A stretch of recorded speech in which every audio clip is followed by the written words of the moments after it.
Assalamualaikum warahmatullahi wabarakatuh. Perkenalkan, nama saya Niza Ulfia dan teman saya Nurul Afla. Kami dari kelompok 6. Pada video kali ini kami ingin mempresentasikan hasil kerja kami yang berjudul Ilmu dalam Sejarah Peradaban Dunia. Ilmu pengetahuan tidak lepas dari perkembangan ilmu itu sendiri. Ilmu pengetahuan muncul dari pemikiran manusia untuk memahami realitas kehidupan dan alam semesta untuk menyelesaikan masalah yang terjadi dalam kehidupan. Perkembangan ilmu pengetahuan identik dengan peradaban bangsa Yunani. Namun, jika dalam perspektif Islam, ilmu pengetahuan telah lahir sejak diciptakannya Nabi Adam alaihi salam. Poin pertama yaitu peradaban ilmu sebelum Yunani. Sebelum masuk ke Yunani, usaha mula-mula di bidang keilmuan yang tercatat dalam sejarah adalah dilakukan oleh bangsa Mesir. Karena setiap tahunnya di Mesir terjadi banjir, sehingga dengan adanya peristiwa banjir ini menyebabkan berkembangnya sistem alamang, geometri, dan kegiatan survei. Meskipun tidak seintens bangsa Mesir, bangsa Babilonia dan Hindu menyusul dengan memberikan sumbangan-sumbangan berharga mereka, meskipun tidak seintens bangsa Mesir. Selanjutnya, pada poin kedua, kita akan membahas tentang filsafat dan ilmu di era Yunani kuno. Perkembangan periodisasi pemikiran filsafat dibagi menjadi 3. Yang pertama, masa awal Yunani kuno. Yang kedua, zaman keemasan Yunani kuno. Dan yang ketiga, masa Helenitas Romawi. Masa awal Yunani kuno. Pada masa ini ditandai dengan tercatatnya 3 nama filsuf yang berasal dari daerah Miletos, yaitu Thales, Anaximenes, dan Anaximenes. Dalam sejarah filsafat mengatakan bahwa filsafat bermula dari Thales yang mengatakan bahwa filsafat segala sesuatu itu terbuat dari air. Namun menurut Anaximenes mengatakan bahwa segala hal berasal dari substansi asali. Namun substansi itu bukan air yang mirip dikatakan oleh Thales. Selanjutnya menurut Anaximenes, substansi yang paling dasar merupakan udara. Selanjutnya zaman keemasan Yunani kuno. Filsafat pada masa ini ditandai oleh sejumlah nama besar yang sampai kini tidak pernah dilupakan oleh kalangan pemikir. Nama besar filsuf pertama ialah Pericles yang tinggal di Athena sebagai pusat penganut aneka macam sirkulasi filsafat di masa itu. Athena mempunyai pemikiran sofistik yang pengaruhnya disebut dengan kaum sofis. Tokoh lain ialah Socrates. Socrates menentang sofistik dengan mengatakan bahwa benar dan baik merupakan nilai objektif yang harus dijunjung tinggi seluruh orang. Socrates terkenal dengan filsuf yang berani, jujur, dan tidak mempunyai suatu ajaran tersendiri. Selanjutnya, yang terakhir, masa Helenitas Romawi. Masa Helenitas dan Romawi tidak bisa dilepaskan dari peranan Raja Alexander Agung. Kebudayaan Yunani menjadi kebudayaan supranasional serta diklaim kebudayaan Helenitas. Pada bidang kebudayaan termasuk di dalamnya filsafat.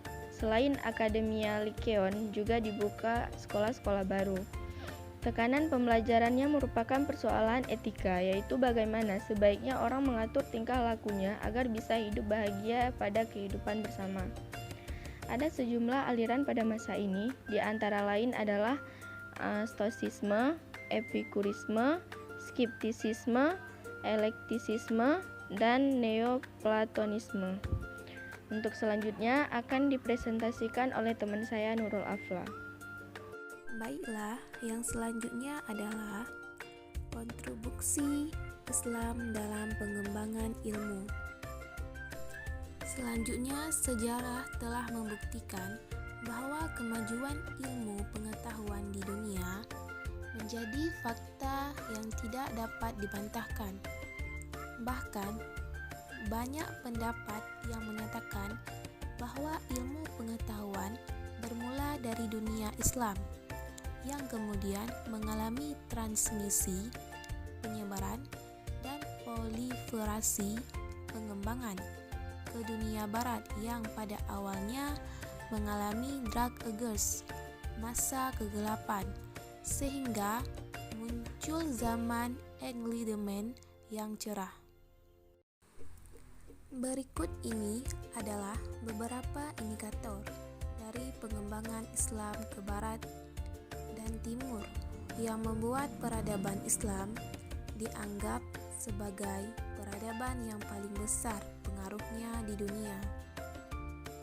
Yang pertama adalah keberadaan perpustakaan Islam dan forum-forum pendidikan atau keilmuan. Yang kedua, peninggalan karya intelektual Muslim. Yang ketiga, penemuan-penemuan intelektual yang dapat mengubah budaya dan tradisi umat manusia. Yang keempat, pengaruh konsep iman, ihsan, dan takwa yang merupakan kebudayaan asasi dalam Islam. Selanjutnya adalah peran Barat dalam pengembangan sains dan teknologi. Sains dan teknologi kerap diidentikan dengan dunia Barat. Dari sejarah kita mengetahui sains dan teknologi sangat disinonimkan dengan peradaban Barat. Dan perkembangan sains dan teknologi berkembang pesat di dunia Barat, berjalan bersamaan dengan perkembangan demokrasinya. Amerika Serikat menjadi negara yang paling kuat ekonomi dan teknologinya. Hal tersebut dikarenakan lahirnya landasan demokrasi.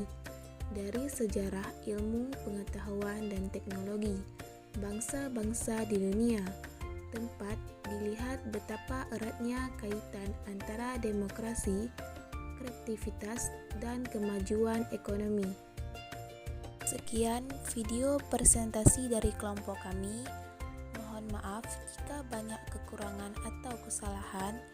Saya akhiri dengan wassalamualaikum warahmatullahi wabarakatuh.